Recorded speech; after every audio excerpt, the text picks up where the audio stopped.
நமஸ்காரம். குழம்பு வைக்கலாம்னு சொல்லிட்டு மாம்பழம் போட்டு ஒரு குழம்பு, அப்புறம் மாம்பழத்தில் ஒரு பச்சடியும் செய்ய போகிறேன். ஃபஸ்ட்டு எண்ணெய் சட்டி இது போட்டாச்சு, கடுகு தாளிச்சிக்கலாம். கடுகு தாளிக்கிறதுங்கிறது ஒரு திருஷ்டி கழிக்கிற மாதிரி. திருஷ்டி கழித்து அதே சாப்பிடலாமா கேட்கக்கூடாது. கடுகு தாளிக்கிறது ஒரு நல்ல ஒரு மங்களகரமான ஒரு விஷயம். கடுகு நமக்கு உடம்புக்கு நல்லது இல்லையா? இதில் வந்து என்ன போட போகிறோம்னா கடுகும் வெந்தயமும் போட போகிறோம். கடுகும் வெந்தயமும் கருவேப்பிலை பின்ன 2 மிளகாய் வேணால் போட்டுக்கலாம். ஸோ அதுக்கு தேவையான சாமான் எடுத்து வச்சுக்கலாம். கருவேப்பிலை வந்ததுமே ஒரு பெரிய இந்த மாதிரி உதுத்து அழகாக கழுகி உதுத்து தண்ணி எல்லாம் பாடி ரொம்ப ஹீட் ஆகிடுச்சுன்னா வெந்தயம் பொடி பண்ணி சாப்பிட்லாம், இல்லாட்டினா மோரில் போட்டு சாப்பிட்லாம். வயர் ரொம்ப லூஸ் மோஷன் ஆகிறவங்களுக்கு, இன்டைஜஷனால் இல்லைன்னா சூட்டுனால லூஸ் மோஷன் போகும். அவங்களுக்கு வெந்தயத்தை நல்லா வறுத்து பொடி பண்ணி வச்சுக்கிட்டு ஒரு ஸ்பூன் மோரில் சாப்பிட்டா சரியாயிடும். வயறு டயரியா மாதிரி அந்த மாதிரி இன்டைஜஷனாக போகிறது, பின்ன இந்த மாதிரி லூஸ் மோஷன் ஹீட்டுனால போகிறது, அதுக்கெல்லாம் வெந்தயம் ரொம்ப நல்லது. கடுகு கூட சேர்த்து நம்ம வெந்தயம் போட்டுக்கலாம்.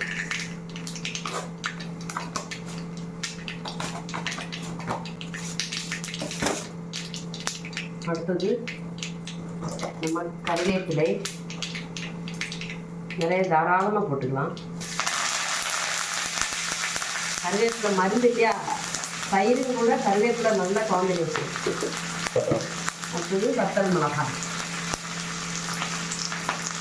கருப்பு சிவப்பு மஞ்சள் பச்சை, கருப்பு சிவப்பு பச்சை மஞ்சள் 4 கலவை சேர்ந்தாச்சு. இது நல்லா வறுத்துக்கிட்டு இதில் மாம்பழம் இருக்கு இல்லையா, இதில் கொஞ்சம் வேக போட்டுக்கலாம் கொஞ்சமாக. ஏன்னா எவ்வளோ யூஸ் பண்ணுவாங்கன்னு தெரிஞ்சுக்கிட்டு செய்யணும். ஏன்னா இது 2 நாளைக்கு மேலே இந்த இருக்காது, அதனால் கம்மியாக யூஸ் பண்ணுவோம். நான் இதில் வடித்து வச்சுருக்கேன் கஞ்சி யூஸ் பண்ணிக்கிறேன். நான் எப்போவுமே சொல்லியிருக்கேன், கஞ்சி வந்து ரொம்ப விட்டமின்ஸ் நிறையா உள்ளது. அதை நம்ம வடிச்சுட்டு அப்படியே தூர களைஞ்சிடுவோம். அது செய்யாமல் இந்த மாதிரி ஆகாரம் செய்கிறதுக்கு அதை யூஸ் பண்ணிக்கலாம் தண்ணிக்கு பதிலாக.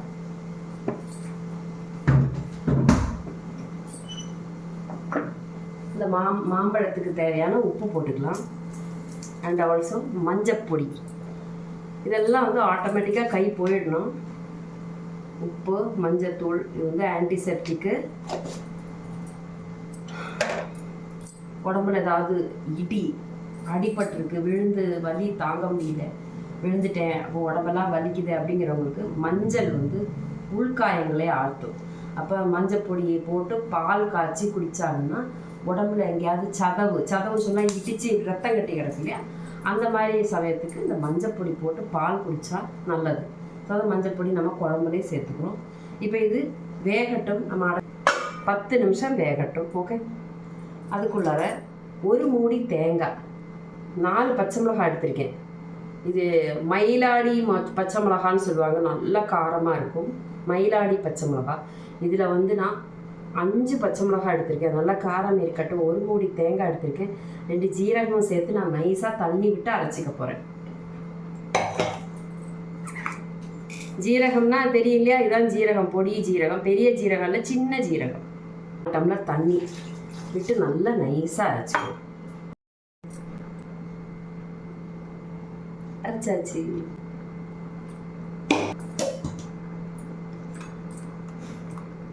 நல்ல தயிர், புளிப்பு வேணும், தயிருக்கு புளிப்பு வேணும்னா தான் நல்லாயிருக்கும். ஆனால் இதில் அவ்வளோவா புளிப்பு இருக்காது.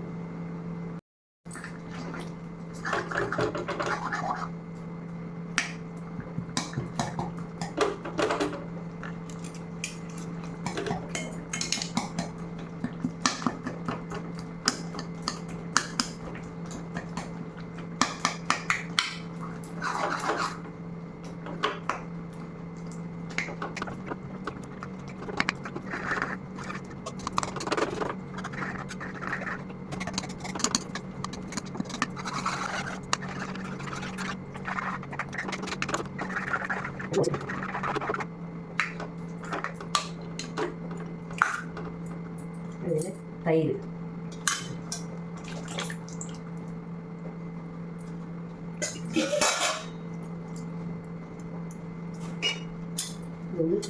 போன தயிர் தான் இதுக்கு வேணும்.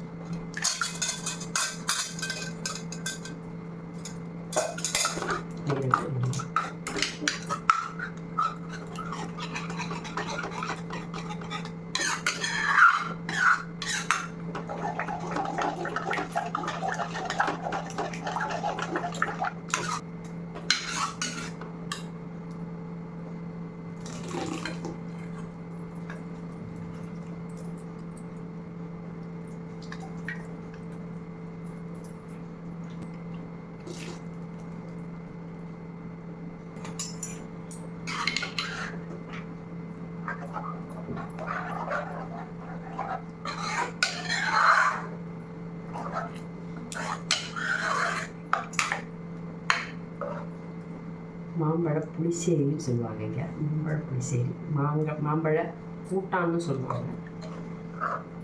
நம்ம மாம்பழ தயிர் பச்சடின்னு சொல்லலாம். தமிழ்நாட்டில் தயிர் பச்சடின்னு சொல்லுவாங்க. இதே மாதிரி சரி. நான் அதில் ஜீரகம் அரைச்சிக்கிட்டுருக்கேன். மோர் குழம்பு மாதிரி.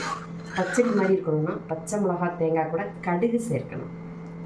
கடுகு சேர்த்தா பச்சடி, ஜீரகம் சேர்த்தா புளிசேரி. இன்னும் அதிகம் கொதிக்க வேண்டாம். லைட்டாக ஒரு பபிள்ஸ் வந்துச்சுன்னா ஆஃப். ஓவர் ஹீட்டு நல்லதில்லை. ஏன்னா தேங்காய் கொலஸ்ட்ராலாக மாறிடும். இந்த தேங்காய் உடம்புக்கு ரொம்ப நல்லது. சம்மர் டைமில் பாடி ஹீட்டை குறைக்கிறதுக்கும் இன்டர்னல் பேர்னிங்ஸ் இருக்கும். ஸ்வெல்லிங்ஸு, பேர்னிங்ஸு, இந்த மாதிரி ஓவர் ஹீட்னால உள்ளர இருக்கிற வீக்கங்கள் எல்லாம் குறைக்கும். புண்ணாயிடும். சில இதில் வந்து வெந்து புண்ணாகி வலிக்கிறது, வயத்தை வலிக்கிறது காரணம் சிவப்பாயிடும். மொத்தத்தில் வீக்கம். அதுக்கு தேங்காய் ரொம்ப நல்லது. தேங்காய், தயிர், அது மாதிரி தேங்காய் கூட தயிர் கூட ஃப்ளாக்ஸ் சீடு பொடிச்சு சாப்பிட்டால் ரொம்ப நல்லதுன்னு சொல்லுவாங்க. புளிசேரி ரெடி. இது இல்லாமல் கடுகு, வெந்தயம் வச்சா உலுவா, மலையாளத்தில் உலுவா, கடுகு, உலுவா, வத்தல் மிளகாய், சிறந்த மிளகாய் தேவைக்கு போட்டிருக்கோம். கருவேப்பிலையை தாளிச்சிட்டு தான் மாம்பழத்தை போட்டு அதில் உப்பு, மஞ்சள் தூள், கொஞ்சமாக தண்ணி விட்டு அடைச்சி வச்சு 10 நிமிஷம் நல்லா வேக வச்சு உடச்சி விடணும். கரண்டியால் நல்லா மாவு மாதிரி உடச்சி விடணும். இது நீங்கள் தோல் சீவிக்கிட்டால் ஈஸியாக மசிஞ்சிடும். நான் தோலோடு போட்டதுனால கொஞ்சம் கஷ்டமாக இருந்தது. தோலில் இருக்கிற சத்து நமக்கு நல்லது இல்லையா, அதனால் அது போட்டிருக்கேன். கடைஞ்சிட்டேன். நல்லா மண்சட்டியில் போட்டு நல்லா மசித்து வெண்ணெயாட்டமாக ஆக்கினதுக்கப்புறம் அதில் 1 கப்பு புளிச்ச தயிர் விடலாம். அதுக்கப்புறம் தேங்காய், பச்சை மிளகாய், ஜீரகம் அரைச்சதை நல்லா நைஸாக அரைச்சி தண்ணி மிக்ஸ் செய்து இதில் கலக்கி விட்டுட்டு ஒரு ஜஸ்ட் வந்து ஹீட் ஆகும்போது ஆஃப் பண்ணிட்டா உப்பு சரி பார்த்துக்கோங்க. சுவையான மோர் குழம்பு இல்லைன்னா தயிர் பச்சடி, மாம்பழ தயிர் பச்சடி ரெடி. ஆஃப் பண்ணிக்கலாம்.